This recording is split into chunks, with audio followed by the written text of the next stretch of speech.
counterfeit like LeBron James, who has that Boule logo tattooed on his chest. When LeBron retires, his number would be called 2. Okay, this is how the deep state, he thinks that he's just going to retire, and that's why he doesn't want to retire. You know the former NBA player Dwayne Wade? Correct. His son Zion is now called Zion. Okay, this is how these people within the system, to go to the next level, you have to sacrifice something. This goes back thousands of years during the time of the pharaohs. If a man wanted to have access to Pharaoh, he had to sleep with the male magician. If a woman wanted to have access to Pharaoh, she had to sleep with the female magician. If a parent wanted their child to see Pharaoh, that child had to sleep with a male or female magician. Nothing has changed. In the rap industry, to go at a certain level financially, you have to be what we call butt broken. Humiliation. Humiliation. And to your powerful listeners, this goes back into slavery, right? The transatlantic slave trade. Slaves who could not be controlled were sent to the Caribbean, and they were tied down, mostly men, chest first, and molested by a male slave master in front of the other family members and in front of the other slaves. Nothing has changed. I want to be a part of the rap game so bad, man. He looked like he would kill his mama to get a hit record. Rick Ross signed this guy on YouTube. And when Rick Ross signed that dude, man, as wicked as Rick Ross is, now you know Rick Ross is wicked as hell. He did not want to sign that brother. When that dude signed that contract with Rick Ross and Jamaica hit it right on the point.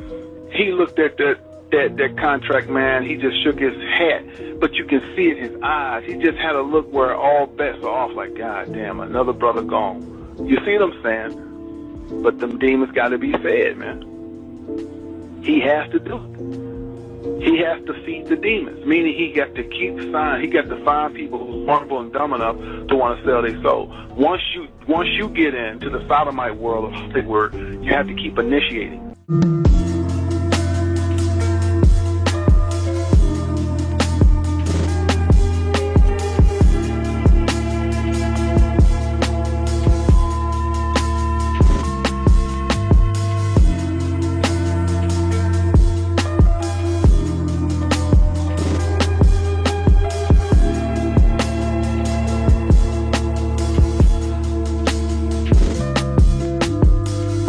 What you don't know is that the human race is being manipulated by a higher power that you can't see. There's human sacrifice in California, in Los Angeles. There's human sacrifice.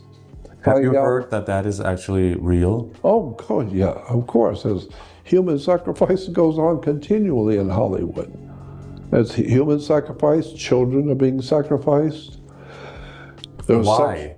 It's simple. It's very simple. Because if they are going to help you, they can help you. These spirits have powers and know knowledge and powers and technology you don't know anything about. And so if he gives me, if I make a deal with him, I'll give him my body and my life and my soul. If you will give to me what I want to be able to do what you do. I want to dazzle people with. But why would you need to sacrifice another human or a child to gain that knowledge? That's because it's always been that way in religion. Anytime you go to a God in any religion and ask for something that he would give you, he wants something back. And so it's always been that way. Why do all the races of the world have gods that they sacrifice to? It's like the mafia. It's like underworld organization. Did I sell my soul? I sold my soul for you. Now figure that out. Talking about I sold my soul for you. For all you motherfuckers that's on here, that's asking me did I sell my soul, why the fuck is y'all on here if y'all think I sold my soul? Y'all coming right with me, you dummies. All y'all niggas went upside down cross. Even my little partners, man. Stop that shit, boy. You look lame. All that worship the devil shit. He was God, man. Now we see every one of these actors and music stars, they offer up a loved one. With Kanye, it was his mom. The baby, his older brother, right? And this is when they make that Faustian bargain, the deal with the devil. Going back to this doctor in the 1500s and this deal he made, this pact with the devil for success. Celebrities who have admitted to selling their soul. Angelina Jolie, in 2016, a secret tape of a 23-year-old Angelina Jolie confessing to an alleged Illuminati ritual she attended in 1999 surfaced on YouTube. The tape was secretly recording Jolie in a private conversation with close friends. At the beginning of the video, Jolie is heard telling her friends that she wanted to encourage different types of celebrities to join the initiations, but a lot of them misunderstood it as S&M. Jolie details what she went through during the ritual. Celebrities are tied up, forced to have sex, and tortured by other members. And then she had to sacrifice a snake at the end of it. Sometimes it might be a human, sometimes a snake. And the sex torture is part of sex magic. Bob Dylan, it goes back to that destiny thing. I made a bargain a long time ago, and I'm holding up my end.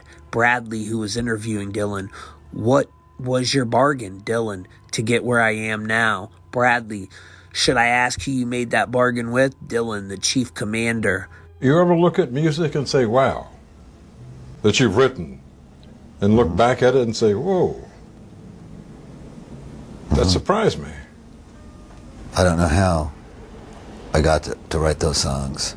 What do you mean you don't know how? They were, those early songs were like almost magically written. Darkness at the break of noon, shadows even the silver spoon, a handmade blade, a child's balloon, eclipses both the sun and moon. To understand, you know too soon, there is no sense in trying. Well, try to sit down and write something like that. There's a magic to that, and it's not Siegfried and Roy kind of magic. You know, it's a different kind of a penetrating magic. And you know, I did it. I did it at one time. You don't think you can do it today? Mm-mm. Does that disappoint you?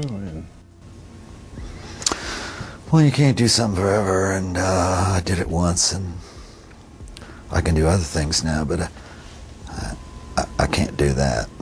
Why do you still do it? Why are you still out here? Well, it goes back to the destiny thing. I mean, I made a bargain with it, you know, a long time ago, and I'm holding up my end. What was your bargain? To get where I am now. Should I ask who you made the bargain with? with you know, with the chief commander. On this earth? And on this earth, and then in a world we can't see. Bradley, on this earth, and then Dylan laughing, on this earth and the world we can't see. Now, many thought Dylan was talking about God, but he's obviously talking about the devil there. Katy Perry. In one interview, Katy Perry was asked about releasing a CD 10 years before she made it big in Hollywood as a singer. Her response was shocking.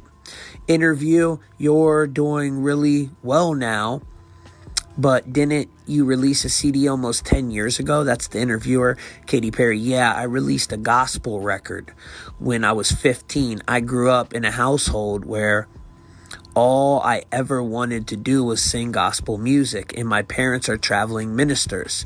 So I kind of sang about what was going on in my life at 15. And she wanted to be the Amy Grant of music, but that didn't work out, so I sold myself to the devil. Lady Gaga.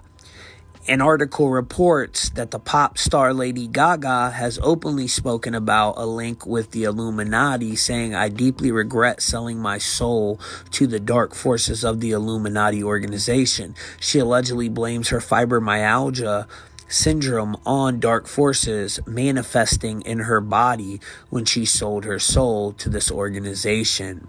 And remember, there was a girl that turned up dead, and she stole her whole act from that girl.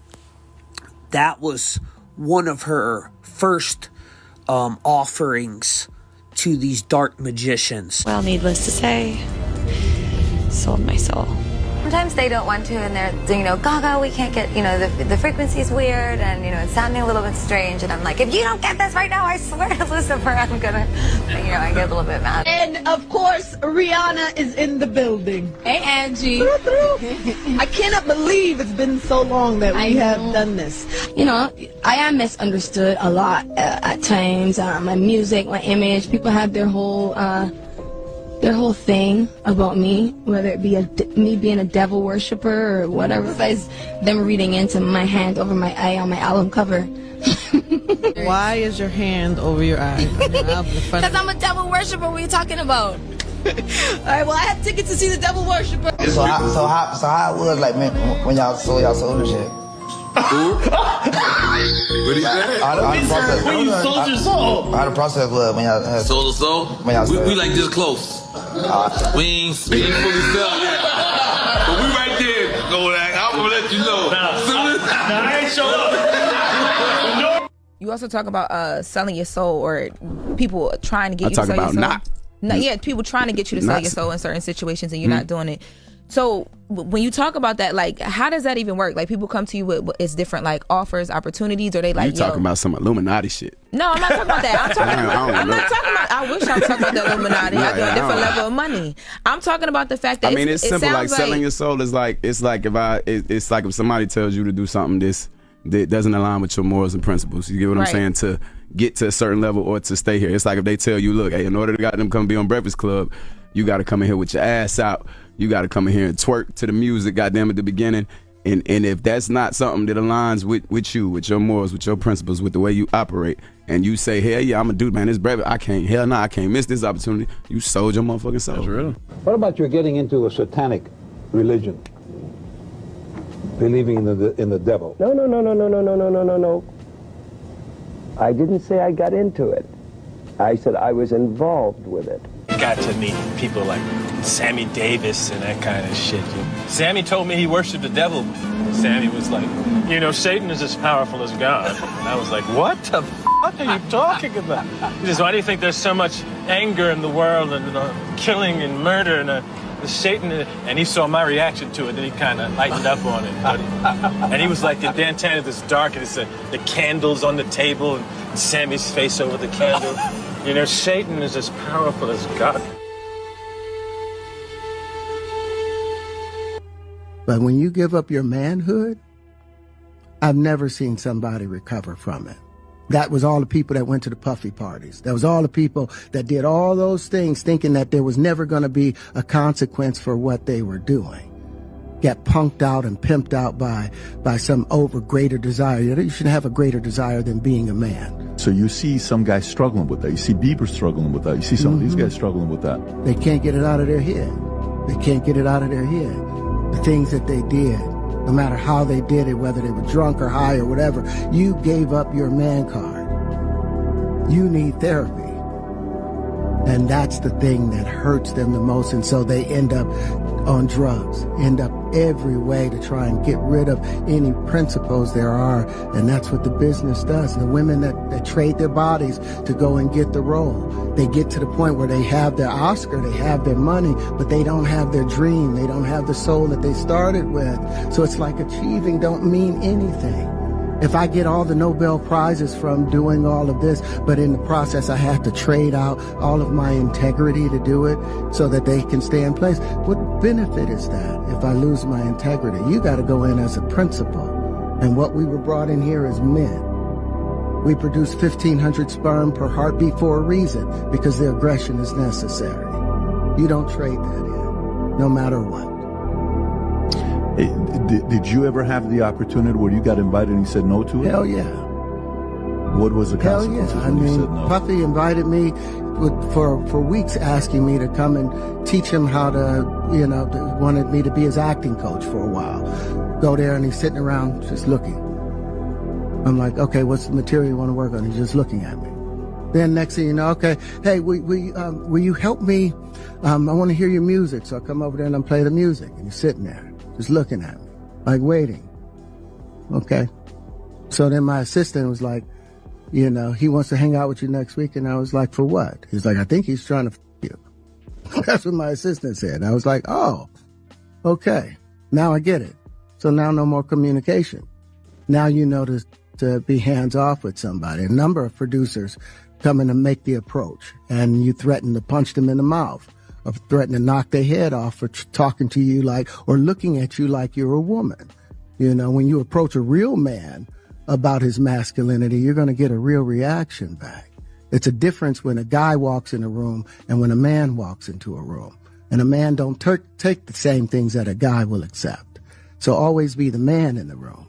And that's always been my whole thing, and have lost businesses because I don't bend over in that way. I don't compromise. I don't play gay roles. I don't kiss a man.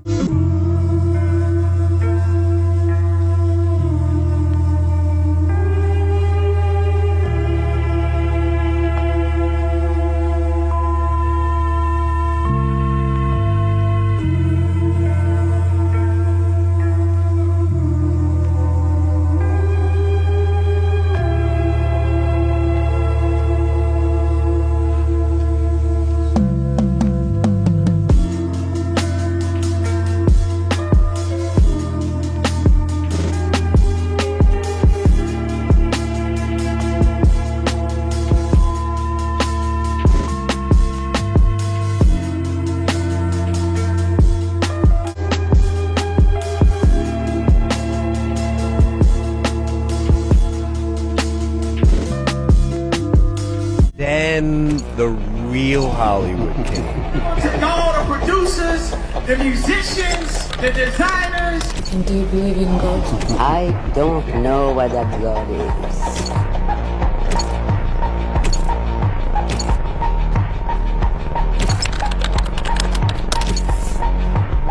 Every time I'm about to release an album, I always lose somebody close to me. My pops, it was James, it was my sister, like, for some strange reason, man, you know what I'm saying?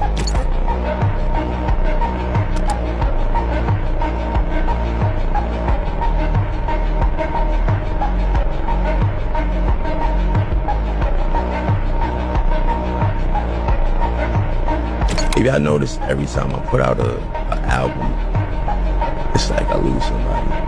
Like I lost my pops. With my first album, I lost Hands with my second album.